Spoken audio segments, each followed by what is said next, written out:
Tawag nila na ako, tuwing proud Bulanon. Ikan sa mga ugat-ugat sa mga ginikanan na parehas taga-Bukol. Si Papa taga Sierra Bulyones, si Mama taga Pilar.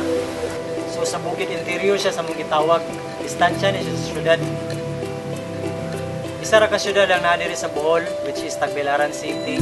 Pero mas gigadako ko sa Mindanao, sa Cagayan de Oro City, kung asa mi nagtukod og balay, sukat na sila mama, na nagbaho og Cagayan de Oro.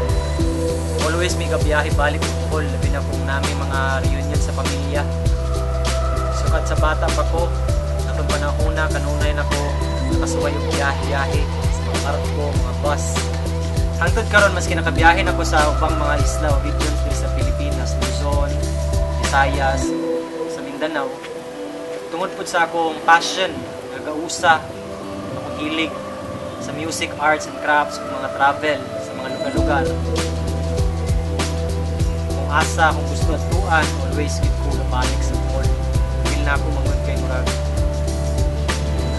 Gusto balikan sa Bohol. It's not just about the local and beautiful spots found the island, but especially the people.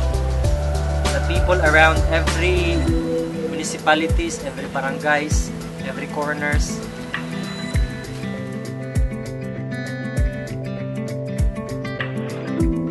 The locals who spread good vibes could be a great experience or great destination from my travel.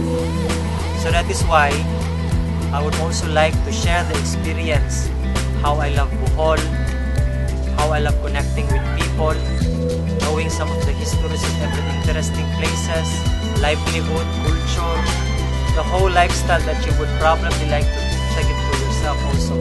Especially these unusual areas, experiences, or the things you would love to do when you visit in our island. The travel you imagine, dili mo makita sa Bohol.